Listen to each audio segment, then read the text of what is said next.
ಆರ್.ವಿ. ದೇಶಪಾಂಡೆ ಅವರು ಕೊಟ್ಟಿರುವಂತಹ ಅದೊಂದು ಹೇಳಿಕೆ ತುಂಬಾ ಕುತೂಹಲಕ್ಕೆ ಕಾರಣವಾಗ್ತಾ ಇದೆ.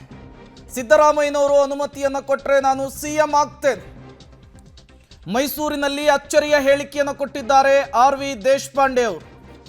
ನಾನು ಸಚಿವ ಆಗಿ ದಣಿದಿದ್ದೇನೆ, ಸುಸ್ತಾಗಿದ್ದೇನೆ, ಇನ್ನೇನಿದ್ರೂ ಮುಖ್ಯಮಂತ್ರಿ ಆಗಬೇಕಷ್ಟೆ. ನನಗೆ ಆಸೆ ಇದೆ, ಆದ್ರೀಗ ಸಿಎಂ ಬದಲಾವಣೆಯ ಪ್ರಶ್ನೆ ಇಲ್ಲ ಅಂತ ಕೂಡ ಹೇಳಿದ್ದಾರೆ. ಹೈಕಮಾಂಡ್ ಅವಕಾಶವನ್ನು ಕೊಟ್ಟರೂ ಕೂಡ ಸಿದ್ದರಾಮಯ್ಯನವರ ಅನುಮತಿ ಬೇಕಾಗುತ್ತೆ. 5 ವರ್ಷ ಸಿಎಂ ಆಗಿ ಸಿದ್ದರಾಮಯ್ಯನವರೇ ಇರ್ತಾರೆ ಅಂತ ಹೇಳಿ ಆರ್.ವಿ. ದೇಶಪಾಂಡೆ ಅವರು ಹೇಳಿಕೆಯನ್ನು ಕೊಟ್ಟಿದ್ದಾರೆ. ಆರ್.ವಿ. ದೇಶಪಾಂಡೆ ಸಿಎಂ ಆಗಲಿ, ಬಹಳ ಸಂತೋಷ, ಅವರು ಸೀನಿಯರ್, ಯಾಕೆ ಆಗಬಾರ್ದಾ ಅಂತ ಹೇಳಿ ಕೆಪಿಸಿಸಿ ಅಧ್ಯಕ್ಷರು ಡಿ.ಕೆ. ಶಿವಕುಮಾರ್ ಅವರು ಹೇಳಿಕೆಯನ್ನು ಕೊಟ್ಟಿರುವಂಥದ್ದು. ಇದೊಂದು ಹೇಳಿಕೆ ಸಹಜವಾಗಿಯೇ ಕುತೂಹಲಕ್ಕಂತೂ ಗ್ರಾಸವಾಗ್ತಾ ಇದೆ ರಾಜ್ಯ ರಾಜಕಾರಣದಲ್ಲಿ. ಲೈಫ್ದಲ್ಲಿ ಎಂಬಿಷನ್ ಎಲ್ಲರಿಗೂ ಇರ್ತದೆ, ಇರೋದ್ರೇನು ಅದು ಹಿಂದೆ ಓಡಬಾರ್ದು, ಕೊಟ್ಟರೆ ಹೇಳ್ತೀನಿ ರೀ. ಅವಾಗ ಇದು ಕೊಡು ಪ್ರಶ್ನೆ ಇರಲ್ಲ, ಕೊಡು ತಗೋ ಪ್ರಶ್ನೆ ಇರಲ್ಲ. ಕೊಡು ತಗೋ ಪ್ರಶ್ನೆ ಇದ್ರೆ ನಾನು ಹೇಳ್ತಿದ್ದೆ ಬೇಕೋ ಬೇಡ ಅಂತ. ಪ್ರಶ್ನೆನೇ ಇಲ್ಲ, ಯಾರು ಕೊಡೋರು ಯಾರು ತಗೊಳ್ಳೋರು ಯಾರಿಲ್ಲ.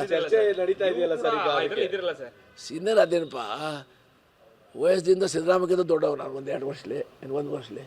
ಅದೇ ಸಿಎಂ ಬದಲಾವಣೆ ಚರ್ಚೆ ನಡೀತಾ ಇದೆಯಲ್ಲ, ಅದು ನೋಡಿ ಪುನಃ ಅದನ್ನು ಕೇಳಬೇಡ್ರಿ, ನಾನು ಬಿಡ್ರಿ. ಈಗ ಸತ್ಯಕ್ಕೆ ದೂರವಾದ ವಿಚಾರ, ಆ ಥರದ ಚರ್ಚೆ, ಆ ಥರದ ವಿಚಾರಧಾರೆ ನಮ್ಮ ಪಕ್ಷದಲ್ಲಿ ಇಲ್ಲ, ನಮ್ಮ ಹೈಕಮಾಂಡ್ದಲ್ಲಿ ಇಲ್ಲ. ಸಿದ್ದರಾಮಯ್ಯ ಅವರು ಮುಖ್ಯಮಂತ್ರಿ ಇದ್ದಾರೆ, ಮುಖ್ಯಮಂತ್ರಿಯಾಗಿ ಕಂಟಿನ್ಯೂ ಆಗಿದ್ದಾರೆ. ಅದ್ರ ಬಗ್ಗೆ ಯಾವ ಬದಲಾವಣೆ ಇಲ್ಲ. ಪುನಃ ಈ ಪ್ರಶ್ನೆ ಮತ್ತೆ ಯಾರು ಕೇಳಲಿಕ್ಕೆ ಹೋಗಬಾರ್ದು. ಆರ್.ವಿ. ದೇಶಪಾಂಡೆ ಅವರು ಮೈಸೂರು ಹೇಳಿಕೆ ಕೊಟ್ಟಿದ್ದಾರೆ, ಸಿದ್ದರಾಮಯ್ಯನವರು ಅನುಮತಿ ಕೊಟ್ಟರೆ ನಾನು ಸಿಎಂ ಆಗ್ತೀನಿ. ಭಾಳ ಸಂತೋಷ, ಸೀನಿಯರ್ ಯಾಕಾಗಬಾರ್ದು. ಸರ್, ಆರ್.ವಿ. ದೇಶಪಾಂಡೆ ಅವರು ಮೈಸೂರು ಹೇಳಿಕೆ ಕೊಟ್ಟಿದ್ದಾರೆ, ಸಿದ್ದರಾಮಯ್ಯನವರು ಅನುಮತಿ ಕೊಟ್ಟರೆ ನಾನು ಸಿಎಂ ಆಗ್ತೀನಿ. ಭಾಳ ಸಂತೋಷ, ಸೀನಿಯರ್ ಯಾಕಾಗಬಾರ್ದು.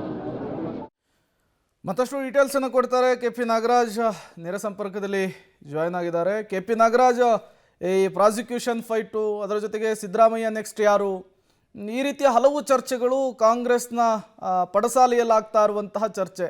ಇಂತಹ ಸಂದರ್ಭದಲ್ಲಿ ಆರ್.ವಿ. ದೇಶಪಾಂಡೆ ಅವರು ಒಂದು ಹೇಳಿಕೆಯನ್ನು ಕೊಟ್ಟಿರುವಂಥದ್ದು, ಸಿಎಂ ಆಗಬೇಕು ಅಂದರೆ ಸಿದ್ದರಾಮಯ್ಯನವರ ಆಶೀರ್ವಾದ ಇರಬೇಕು ಅಂತ ಹೇಳಿ. ಏನನ್ನು ಸೂಚಿಸ್ತಾ ಇದೆ ಈ ಹೇಳಿಕೆ ಅಂತ? ಓವರಾಲ್ ಆಗಿ ದೇಶಪಾಂಡೆ ಅವರ ಮಾತನ್ನ ಗಮನಿಸ್ತಾ ಇದ್ರೆ, ಕಾಂಗ್ರೆಸ್ ಅಲ್ಲಿ ಹೈಕಮಾಂಡ್ ಗಿಂತಲೂ ಕೂಡ ಸಿದ್ದರಾಮಯ್ಯನವರ ಮಾತೆ ಅಂತಿಮ ಅನ್ನುವಂತ ರೀತಿಯಲ್ಲೇ ಸ್ಪಷ್ಟವಾಗಿ ಕಾಣ್ತಾ ಇದೆ. ಯಾಕೆಂದ್ರೆ ಹೈಕಮಾಂಡ್ ಗಿಂತ ಸಿದ್ದರಾಮಯ್ಯನವರು ಒಪ್ಪಿದ್ರೆ ಮಾತ್ರ ನಾನು ಚೀಫ್ ಮಿನಿಸ್ಟರ್ ಆಗ್ತಾರೆ ಅನ್ನುವಂತ ಮಾತು. ಅದಕ್ಕಿಂತಲೂ ಕೂಡ ಮುಖ್ಯವಾಗಿ ಮತ್ತೊಂದು ಮಾತನ್ನು ಕೂಡ ಅವ್ರು ಹೇಳ್ತಾರೆ. ಅವ್ರು ಹೇಳ್ತಾ ಇರುವಂತಹ ಪ್ರಕಾರವಾಗಿ 5 ವರ್ಷಗಳ ಕಾಲವೂ ಕೂಡ ಸಿದ್ದರಾಮಯ್ಯನವರೇ ಮುಖ್ಯಮಂತ್ರಿಗಳು ಆಗಿರ್ತಾರೆ ಅನ್ನುವಂಥದ್ದು. ಯಾಕಂದ್ರೆ ಸಿದ್ದರಾಮಯ್ಯನವರು ನಮ್ಗೆ ಒಳ್ಳೆ ಸ್ನೇಹಿತರು, ಇನ್ನು 5 ವರ್ಷ ಅವರೇ ಮುಖ್ಯಮಂತ್ರಿ ಆಗಿರ್ತಾರೆ.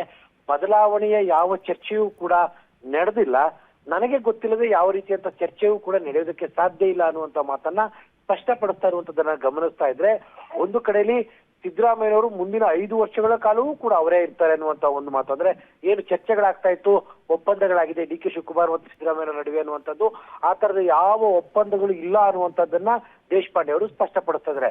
ಮಗದೊಂದು ಕಡೆಯಲ್ಲಿ ತನಗೂ ಕೂಡ ಸಚಿವರಾಗಿ ಸಾಕಾಗೋಗಿದೆ, ನಾನು ಕೂಡ ಸಿಎಂ ಆಗಬಲ್ಲೆ, ಅದು ಯಾವಾಗ ಅಂದ್ರೆ ಮುಖ್ಯಮಂತ್ರಿ ಸಿದ್ದರಾಮಯ್ಯ ಅವರಿಗೆ ಹೇಳಿದ್ರೆ ಮಾತ್ರ ಅನ್ನುವಂಥದ್ದು.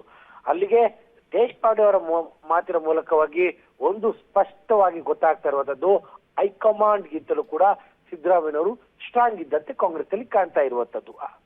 Okay, thank you K P. Nagaraj ತಮ್ಮೆಲ್ಲ ಮಾಹಿತಿಗಾಗಿ. ಲೈಫ್ದಲ್ಲಿ ಎಂಬಿಷನ್ ಎಲ್ಲರಿಗೂ ಇರ್ತದೆ, ಇರೋದ್ರೇನು ಅದು ಹಿಂದೆ ಓಡಬಾರ್ದು. ಕೊಟ್ಟರೆ ಹೇಳ್ತೀನಿ ರೀ. ಅವಾಗ ಇದು ಕೊಡು ಪ್ರಶ್ನೆ ಇರಲ್ಲ, ಕೊಡು ತಗೋ ಪ್ರಶ್ನೆ ಇದ್ರೆ ನಾನು ಹೇಳ್ತಿದ್ದೆ ಬೇಕೋ ಬೇಡ ಅಂತ. ಪ್ರಶ್ನೆನೇ ಇಲ್ಲ, ಯಾರು ಕೊಡೋರು ಯಾರು ತಗೊಳ್ಳೋರು ಯಾರಿಲ್ಲ.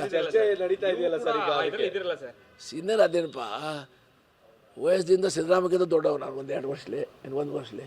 ಅದೇ ಸಿಎಂ ಬದಲಾವಣೆ ಚರ್ಚೆ ನಡೀತಾ ಇದೆಯಲ್ಲ, ಅದು ನೋಡಿ ಪುನಃ ಅದನ್ನು ಕೇಳಬೇಡ್ರಿ, ನಾನು ಬಿಡ್ರಿ. ಈಗ ಸತ್ಯಕ್ಕೆ ದೂರವಾದ ವಿಚಾರ, ಆ ಥರದ ಚರ್ಚೆ, ಆ ಥರದ ವಿಚಾರಧಾರೆ ನಮ್ಮ ಪಕ್ಷದಲ್ಲಿ ಇಲ್ಲ, ನಮ್ಮ ಹೈಕಮಾಂಡ್ದಲ್ಲಿ ಇಲ್ಲ.